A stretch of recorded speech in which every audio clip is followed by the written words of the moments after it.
Hi, everyone. Welcome to the first in a series for the Opportunity Institute. These will all be panels, and I hope you enjoyed today's presentation. We have two colleges, Landmark College and Marshall University. But first, let me tell you about the Opportunity Institute.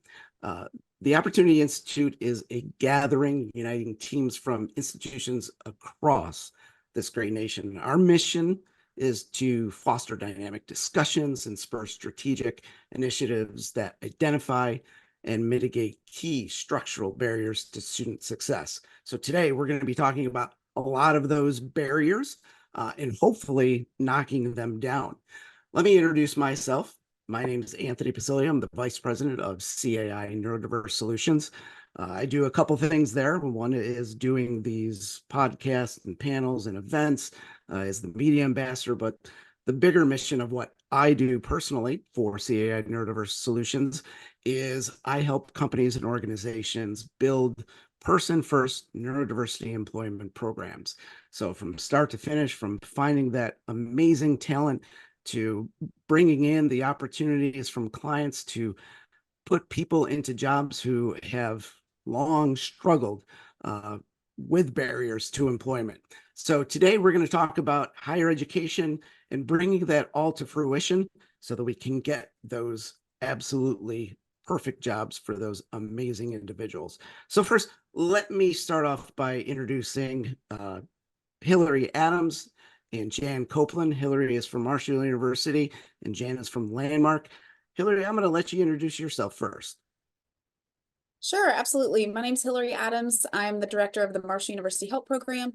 We have multiple departments here, but one of our biggest and most profound is our college department, which supports students with ADHD, learning differences, and autism.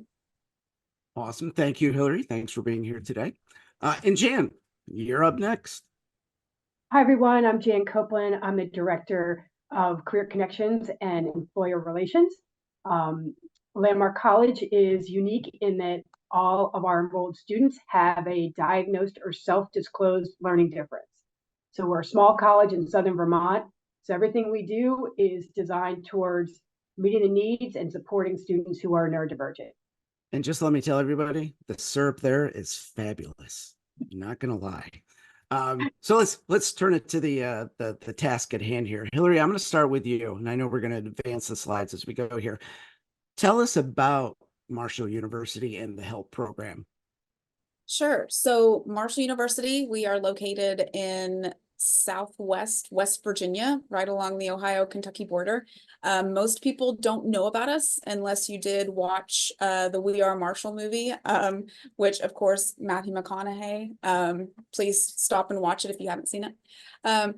But so Marshall is unique in that it is considered, it's a four-year university, public university, mid-sized campus.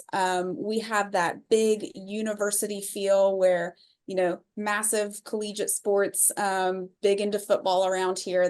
The town kind of shuts down when it's football season. But we're also one of the most affordable universities. We have two comprehensive programs, though, on this campus that really set us apart. I like to talk about how, in terms of a four-year public university, we are one of the most neurodivergent friendly campuses you could possibly step foot on. We have the HELP program, which is what I direct. We've been around since the 80s. We focus on students in college with learning differences such as dyslexia, dysgraphia, dyscalculia.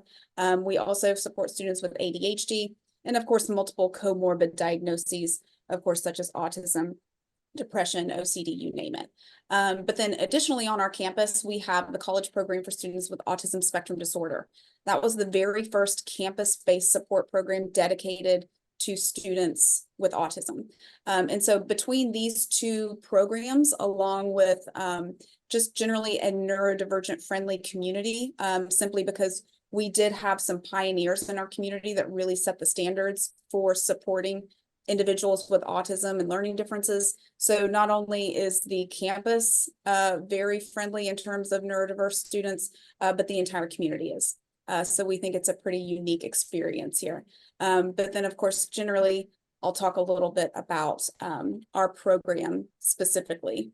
The HELP program, again, has been around since the 80s, but we provide multiple supports. I won't talk about all of our departments because we also support K through 12 kiddos. We do diagnostics. We support medical students. But for our collegiate level, both in undergrad and graduate, we have one-on-one academic tutoring. These are tutors that are either at graduate level or we consider our professional tutors. They may be retired teachers. They may be education backgrounds, but they are also heavily trained in tactics to support different types of learners. So in this building, we talk a lot about multisensory strategies as well as universal design. We also have skill development. That's really tackling that core executive functioning math, reading, and writing deficit. So when students come to Marshall and they're enrolled in the HELP program, we actually do a pretty intensive 6-week summer program where we really try to tackle all of those basic core skills. We also have our life coaching department, very holistic oriented. So we're talking about anything from academic support, executive functioning support, but also kind of integrating socially on campus, getting involved in those clubs, living independently and what that looks like. And then finally, we do a lot of support in terms of career preparation. When we talk about career prep, it's everything from kind of the classic interview, resume, cover letter, but then a lot about advocacy, a lot about what your rights are in the workplace, a lot about the language to use with employers, and really assessing what your needs are in the workplace to make sure that you have a successful career. And I think that's where CAI Neurodiverse Solutions and Marshall kind of hit the ground running, is the career prep, right? So, and I'll talk to Jan about this as well, but, you know, we come to campus to talk to the students, talk to the faculty, talk to the administration, and we do kind of some one-on-one speaking to the students, and sometimes there's advocates with them. It's amazing from when you see somebody in freshman year to, you know, even if they're getting a certificate or whatever, 2 years later, that the whole change of the person, right? They understand what a resume is and, you know, what should be on it, and they're prepared, right? Questions. You know, we're trying to kind of figure out and try to push down a little bit more neurodiverse friendly hiring practices so that these students coming out, you know, have an absolute chance to get hired. But I think you guys do an amazing job of making sure that they're ready, they're focused, they're doing everything in their power to make sure that they have employment opportunities. So I appreciate that. But can I ask you one quick question on the career preparation? I mean, are you starting that in the freshman year or the immediate time that they get to campus? So we do start it in that summer before their Right. freshman year, mainly because we have a very tight audience in that 6 weeks where they're with us from 8 a.m. to 4:30. So we try to touch Gotcha. on everything during that 6 weeks. Now, then it kind of depends on the student themselves as we progress through. Some freshmen, some sophomores, we feel they're ready for that discussion. They're ready to talk about even on-campus work, internships, even part-time work out in the community. They're ready and they can handle it. Others, however, the main core focus has to be more so academic based, succeeding in your college courses, happily living independently on college campus in the beginning, and then starting that more so junior, senior year. Gotcha. Thank you for that. I appreciate that. And I didn't mean to interrupt your No, presentation here, but I got questions. I love it. So in terms of kind of thinking about this, you know, these types of supports, of course, they're very tailored, and we've honed this now for, you know, 40 some years. So how do other universities kind of think about, like, how do we find these students? How do we provide them the support that they need? We are unique in that, as I said, we have 2 individualized programs. We've got folks coming from across the nation, even across the world, because they know that they can get the support they need in a 4-year public university and still have that kind of cool university experience. So we're unique in that typically we're marketing our program and marketing those supports, whether it's, you know, simply through Facebook or talking to more kind of our collegiate connections, advisors, and counselors in high schools. We also work a lot with our accessibility and accommodation office, may otherwise known to be as a disability office. We work very tightly with them to make sure when they have students coming in that are enrolling with them, that these students know about the additional supports that they can reach out to. Enrollment and admissions has been crucial in terms of finding our supports, because again, we've got some that are coming from across the nation, but we also have local students that are coming to Marshall. They've got a diagnosis and they have no idea that we even exist on campus. We're kind of a hidden gem. You don't know about us unless you need us, right? So the enrollment office, the admissions office are integral to sending those students our way, seeing if they qualify for our supports, and for us kind of assessing what those needs are. For us in particular, we do have an application process. We request their psychoeducational testing, which shows IQs and achievement testing. We also, of course, have to see that diagnosis of ADHD, a learning disability. We do short interviews. We try not to really call them interviews with students because we don't want them to be nervous and feel like it's an intimidation factor, but more so, hey, let's see what high school was like. What has maybe the first couple of years of college been like before you find us? What can we help you do? And are we the right fit for you? And then, of course, from there, once they're accepted, we really assess those needs and try to tailor them. So are you actually very high achieving, but are just challenged with executive functioning? You need constant check-ins. Are you doing fine in academics, but you really need social integration and are feeling isolation? So we're just kind of going through and trying to assess what we can help with. That's awesome. That's kind of the whole circle right there. Right.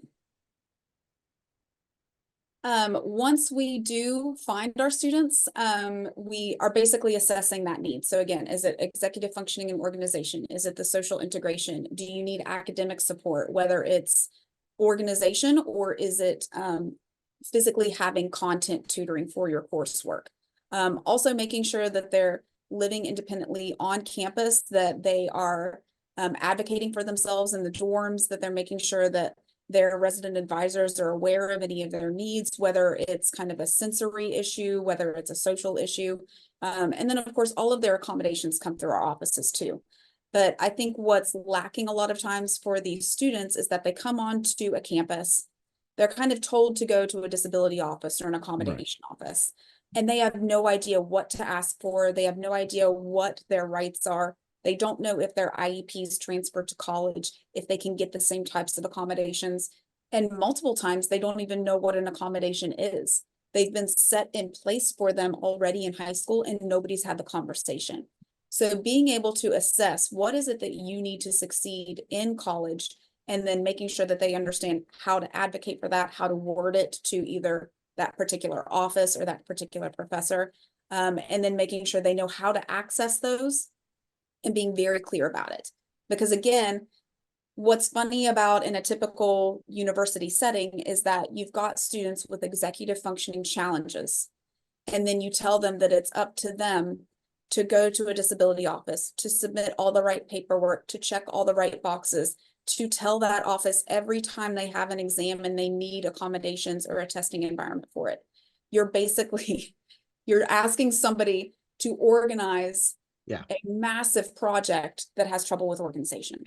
And so there lies a huge issue in a lot of universities that we expect them to do all these things, which is specifically a characteristic in their disability that they're challenged by.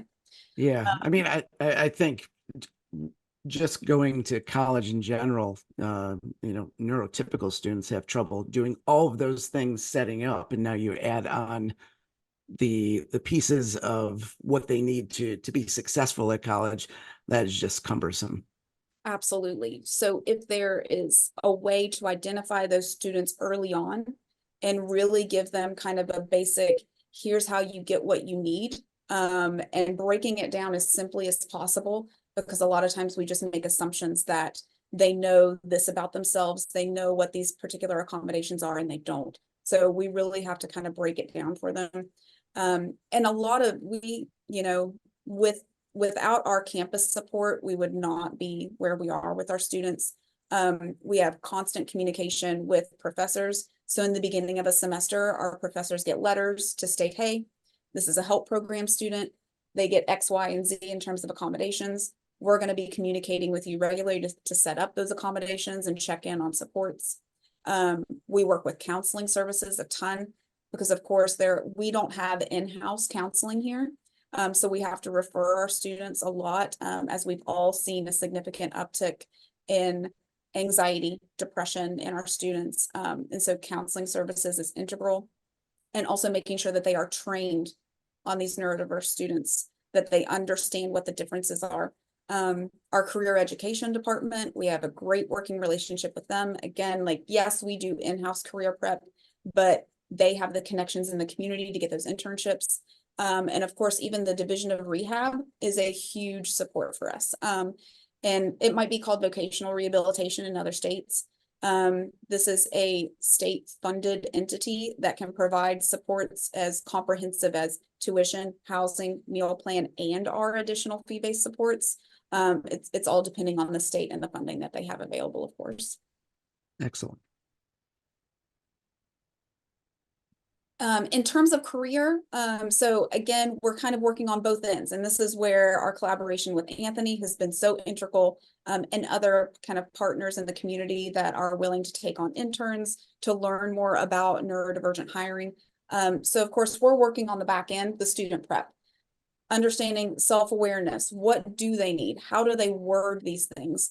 Accommodations, disclosure, doing research on the places that they're actually applying for. Are these places kind of known for neurodiverse friendly practices? Do they have HR departments? Who do you go to when you need help?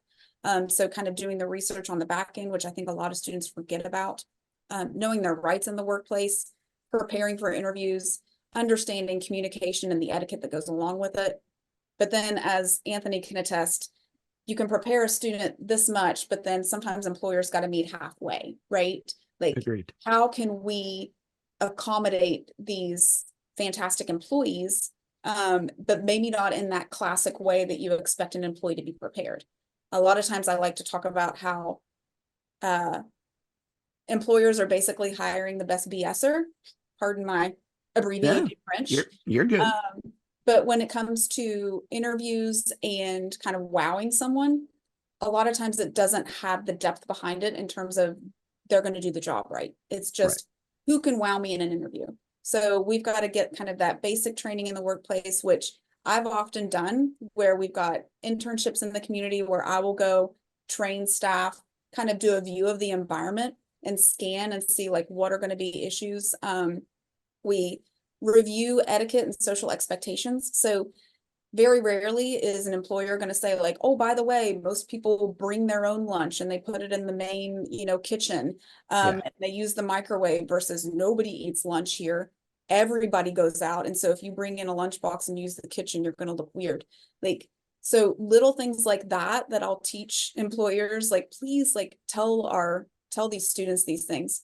And then, of course, again, our career education, having ongoing support, and making sure that we get internships through them. Yeah, and I think on the employer prep, right? So Jan and you and I are really trying to make sure that those organizations have the education, the training, the support built in before individuals come to the organization, right? But this is universal design. Like all the things that you're talking about for employers, you could give to any employer and it would work and it would probably change their culture, right? Going in and making sure that, the questions that you're asking or the accommodations that you're providing, or, even in the initial interview, asking somebody, if you're going to work here, what do you need to do to bring your best self to work each day?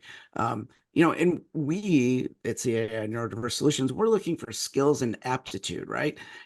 You all, Hillary and Jan, are preparing these students, executive function skills, time management, all that good stuff that goes into it. We want to know what transferable skills have they learned throughout their education that can be provided to an employer, and not everything, if you're going for zoology, maybe we don't have an opportunity in a zoo for you, but there might be some skills that you learned along the way that can be utilized in a different environment. So, given my 2 cents there, so I'll let you continue on. Well, your 2 cents is very appreciated. So basically the latter half of that slide is all you. All right. And so lastly, I just kind of want to talk about ongoing challenges because of course, all of this sounds comprehensive and holistic and amazing. And, we're going to provide all the right supports and we're going to get everybody where they need to be. But of course we have challenges. One of those, the comorbid mental health challenges, as we've discussed before, we've got a population of students, not just ours, but a population of students that have a much higher risk of anxiety and depression and additional diagnoses that are going on. Of course, that impacts how a student is going to progress through a degree program. And so we have a heavy number of students that are coming to us that are challenged by these additional diagnoses, and we might not always have the comprehensive support that they need. Also, they're oftentimes a high need population in terms of just time. So you have to give the time and you have to have the number of faculty or staff that can give that time. And also it's the communication between the folks that are supporting those students. So making sure that there is kind of a network of discussion going on. If one department, so we have student support services on campus, a fantastic program. We love them so much. They support some of our students, but if we don't communicate with them, we've kind of got this blockade and we're doing a disservice to our student. We have to collaborate with admissions. And right now we're seeing a huge challenge in terms of we've got students that are being admitted who don't have a traditional diploma. They might have a modified diploma. We aren't aware of that in the beginning. We've got students that are coming to and being admitted to our university that typically may have been declined before. And so we have an influx of students that need support, and we don't always have the infrastructure to do it, whether it's us or our faculty themselves. General faculty and staff burnout, sometimes because we are so well known for being a neurodiverse friendly campus, we're expecting a lot of our faculty. And so there tends to be this burnout where we've got a population that can absolutely do the work, but they also need a little bit more tailored support in the classroom. Then just general employer buy-in. So of course and Anthony can talk about this, I'm sure, until he's blue in the face. But a lot of times we want to get those internships, we want to get those career opportunities, and we tend to see folks that aren't very familiar with the neurodiverse population, assuming that they're just doing this for charity, and not for their bottom line in a business. Right. And so we have to change that perspective. Of course, we always have challenges collecting meaningful data. That's more of a time issue, but that's what people want to see on the back end, and we don't always have time to do it. And then just broad campus training and support. We train every freshman coming in what neurodiversity is, what autism is, what ADHD is. They do it during our week of welcome, but we don't always have that broad training for our faculty and staff. And so we see that we need to flip that some. Well, kudos to you for all the freshmen getting the education and training on the front end. That is awesome. And I know we'll probably come back to you a little bit, Hillary, towards the end. I'm going to let Jan kind of go over Landmark College and what they're offering as well. So hi, everyone. I'm going to provide an overview of Landmark and how we approach. There's a lot of similarities to what Hillary spoke about, even the challenges. So if you can, basically our approach is we do a scaffolded model. So from the very beginning of their time at Landmark throughout their journey, we're putting things in place. If you could look at this visual, step by step. We like to talk about rungs of a ladder, that you're going up a ladder, and oftentimes with our neurodivergent population, we have to add a couple interim rungs before they get to the next rung. So if you want to move to the next slide, Hillary, that'd be great. Before I go into our services, I just want to give you an idea of Landmark College. We are the premier college in the country for neurodiverse education. We are very small. When I say very small, we've never had enrollment over 500 students. Currently, we're at 470. And as I mentioned at the beginning, our population is all neurodivergent. So they have either disclosed that they have a disability, or we have documentation of their disability. So everything's baked right in. It's all organic, the way that we approach these different, what tends to be in other colleges, siloed entities. We are integrated with the advising department and the student affairs department. We don't have a disability services office because it's all organic with how we deliver curriculum, and how students will experience not only the health services or student affairs, it's all the same experience for them based on the philosophy of the college. 1/3 of our population is on the autism spectrum. So we are doing a lot to help these individuals understand social pragmatics and adjust from being traumatized by their diagnosis and the barriers that they face to their opportunities to embark on experiences. We are degree seeking or granting universities, so students can get an associate's degree and a bachelor's degree. But I will say it is not, our timelines can be different. It might not be within 4 years, based on the way the education is delivered, but also just providing the right runways for our students. A lot of our work, majority of my work in my office, is informed by a research institute, which we refer to tenderly as LCERT. And that is a research institute on the campus that not only informs what we do, but provides education throughout the world on neurodiversity. Next slide, please. Hey, Jan, real quick. What people don't know about Landmark College is that college is positioned building wise, like it is absolutely like from a top down. Like I've never walked on a campus where it was built with neurodiversity in mind. So I know you can't kind of explain that, but for the folks listening, how they develop the university and buildings surrounding, the living quarters, all that good stuff, to the gym, to where, the cafeteria is an amazing concept. So I encourage everybody to go look at Landmark College and how they position their campus. It is quite cool. So and sorry, Jan. I appreciate you saying that. There's definitely that design in not only the classroom structure, but the building structure. But also, I think the fact that we are located in southern Vermont, Putney, very serene. And for a lot of our population, that's a large part of why we retain them, is that they're in an environment that surrounded by nature, not a lot of stimuli. And for some students, that's an advantage. And for some students, they're there for a few years and they're off to the big city. So our office, as I said, we base all of what we do on research and the idea that we are not only providing supports for resumes and cover letters and job search, but we're doing it with the neurodivergent individual in mind. Just like Hillary said, there's a whole other array of support strategies, skills that they need because of their neurodivergence. We provide assessments. We are big fans of MBTI, but also the Berkman, and an array of assessments that different career coaches use. Career counseling is incredibly robust. Our advising model is robust. It's not unheard of for a student at Landmark to meet with their career counselor once every 2 weeks their entire time at Landmark. And that can be just to help them demystify the project and the embarking on what they want to do as a career, or just how do they prepare for an interview? How do they deal with their anxiety when applying or entering the workforce? So all these different elements that are aspects of their neurodivergence inform the way that we offer workshops and counseling. Right.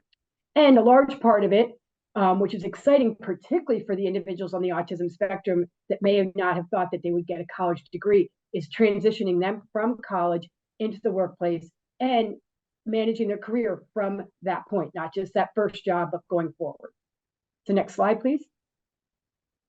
One thing I think is really important to highlight is the piece of identity. There's a lot of conversation around belonging and identity. And the neurodivergent population, it's important to consider John Stone's theory on disability identity. And I won't go through each of these little squares, but just so you have an idea how complex it is for our population and for the neurodivergent population in general, that they have had various experiences in becoming who they are, or maybe they're in that process. So to consider, where are they? Are they overcompensating? Are they in this common identity realm, complex? So it's important to think about that, particularly as a college student, that they start to embrace who they are and what are the factors that inform their identity, the ethnic factors, their sexuality, all these pieces that take a place in understanding who they are, not only as an neurodivergent individual, but what's the intersectionality that they need to consider. So just having that larger understanding of identity. Next slide, please. So going back to our office and what Landmark does as in general when it comes to career, this is sort of the scope and how we scaffold it. And these are not going to happen in a linear way. With neurodivergence, things don't happen linearly. There's not a line. You don't go A, B, C. It's more global, right? So our career readiness program is designed based on that. But there is sort of a start point and an end point. And the start point is by choice, students can do our employment readiness experience, which we have seen great data. This is an opportunity to prepare for the workplace before an internship, because we were seeing a lot of internship happy students, but they weren't internship ready. So this is an interim step to introduce them to what it entails, and also just to give them a sense of not only the work experience and what that office environment is going to be like, but what are some of the classroom elements that are important when thinking about professionalism. And then the end of a student's experience could be doing an assistantship. This is a 9-month opportunity after graduation where they become an employee of the college. They're no longer a student. That's a lot of transition, but they are supported at the college. They have reduced housing, reduced meal plan, but they are a professional, but they're not ready to launch completely out into the working world. The walls of Landmark are very comfortable for them, so we provide assistantship positions for them. Next slide, please.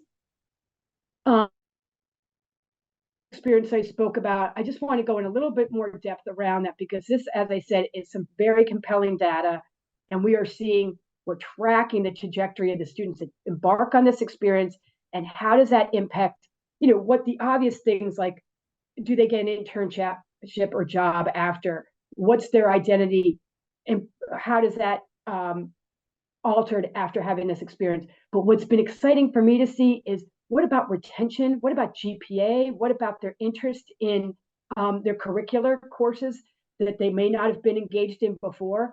The ERE, as we tenderly refer to it, has data in those areas. So we've been granted a lot of funds from the Department of Labor, various different entities, because of this work experience. So it's a classroom experience where they do reflection and soft skills, but then there's an on-campus work experience where they're with a supervisor that understands that they're not necessarily job ready, but they are eager to learn those skills. And this slide gives you an idea of who's a candidate for this. And we're seeing, as I said, really wonderful results after students participate in this experience. Next slide, please. So our academic internships are very similar to your traditional neurotypical college with the various different levels, and when they can do them. But I think the key piece at Landmark, as I mentioned before, is just making sure when an individual embarks on this that they are ready. Because the last thing we want to happen is to a student to be placed in an internship and it not go well, and they're told that they need to leave the position. And I can say proudly that in the numerous years that I've been at Landmark, 8 years, that has happened 2 times, because we do a lot of prep and scaffolding and runway so that the individual, when they are placed, has a successful experience. And many times it leads to being offered the role as a full-time job, or being asked to come back to the office, or to come back to the internship, or to work for the employer. And you can speak to that, Anthony, because you've had some of our interns hired at CAI. Yeah, I mean, so here's the thing about internships. Hillary talked about it. Now you're talking about it as well. And CAI Neurodiverse Solutions, we are now kind of in our few years have hired individuals who are neurodiverse, neurodivergent, and our internship is growing by leaps and bounds. Hopefully that'll be double digits by next year. But the caliber of people who come to those internships is above par, right? The work that both you and Hillary are doing to prepare these individuals to come into a corporate atmosphere and do the job is yeoman's work, right? There's a lot that goes into it, but they're very successful. And listen, not all neurotypical people work out in internships either, right? So 2 in the last year or 2 in the last 8 years, that's awesome. So kudos to you for making sure that those students get an opportunity. I'll let you continue on. Okay, next slide, please.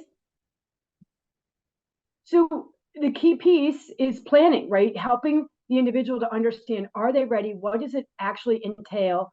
And what are the other pieces when you think about executive function? What are the other elements that are going to be informing their readiness and their plan for their internship?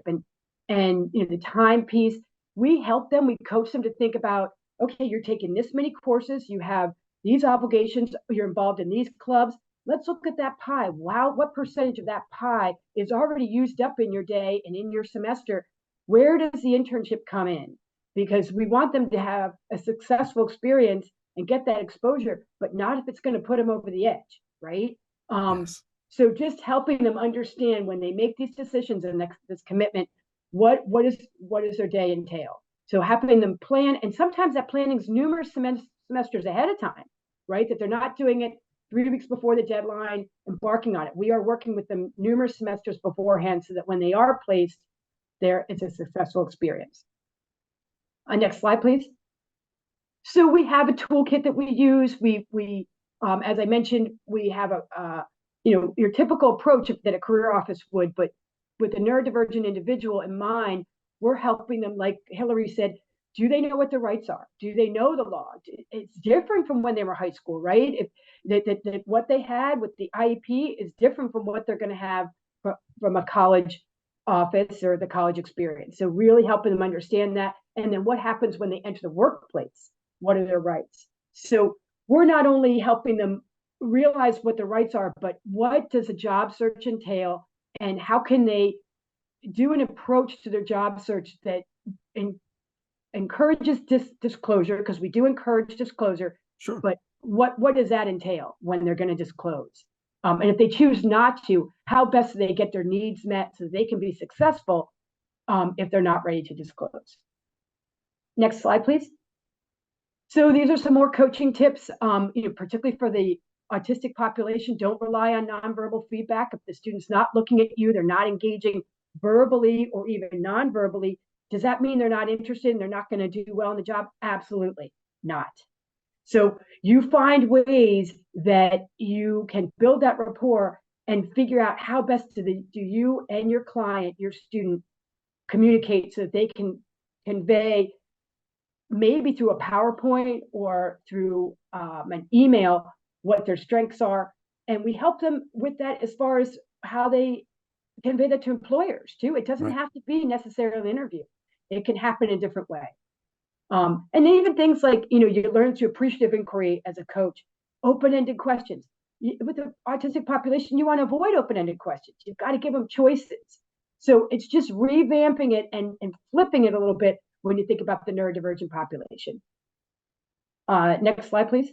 So these are some of our tools. We have a lot others, littler ones, but these are our main ones that we typically use so that they're feeling equipped. They've got platforms that prepare them, and these platforms reflect what they're going to see in the workplace. And some of the interview processes and application processes are reflected in these. Next slide, please. So as far as preparing, one piece we're really emphasizing, and I would love for you to be thinking about as you start your programs and you consider what you're going to do to build them, be aware of the vulnerability this population has to burnout. Burnout is so overused right now, everybody talks about it, but neurodiverse burnout is something real. And you need to be aware of it, because as we pack in their day and their semesters, this is going to sneak up. Yeah. And their vulnerability is important, but also their ability to re-enter after burnout is going to be a longer runway. So it's all about prevention, right? So how do you map out their schedule, teach them what's involved, how do they do self-care so that you can recognize it on its way and also avoid it. And this is not only for our students, but also our employers. So this slide helps them understand when they're doing a job search, what's the approach they're going to take as a neurodivergent individual. And you can see one of the bullet points is how do you create your burnout plan? You've got all these tasks to do your job search. How are you going to maintain, sustain, and grit your way through it in a way that's not going to burn you out? Because it's a lot, especially if you're struggling with executive function and activation, motivation. You have to think of those factors when you're mapping it out. And our office helps them do that in a real demystifying way, and they get empowered and they learn that tool for when they leave Landmark as well. High Next five slide, on the please. Oh, high five on the petting dogs. yes, exactly. I'm all Because about we that. are fortunate enough at Landmark that we have therapy dogs. So Yes. that's all integrated, prepping for an interview. They can go hang out with one of the dogs. This is our partnerships. It doesn't include all of them, but this is an array of them. These are all companies that have neurodivergent friendly hiring programs that support and actually remove barriers for our student population. And what I love seeing happening right now is we're shifting the paradigm, right? That the interview is not the key piece. The interview may not even be a part of how they embark on getting a job and being selected. So be aware of what these programs are doing and how they meet your student where they are, not put your student through the runner like every other neurotypical, because they're honoring how best these individual skills are displayed. Words of wisdom. And that is my last slide. Thank you for your attention. We look forward to being in touch with you if we can support you with questions or help you in this transition period. Yeah, and I want to thank the Opportunity Institute for having Hillary, Jan, myself on their inaugural panel. Here you see on the screen is our contact information. Please feel free to reach out if you need more information or just want to chat about the programs in general. So thank you, Hillary and Jan. I appreciate you spending the past few minutes with us kind of explaining your programs, and hopefully we will continue to move the needle on neurodiversity, especially in higher education. So for now, thank you very much and have a great rest of your day. Thanks, Anthony. Thanks, everyone. Thanks, guys.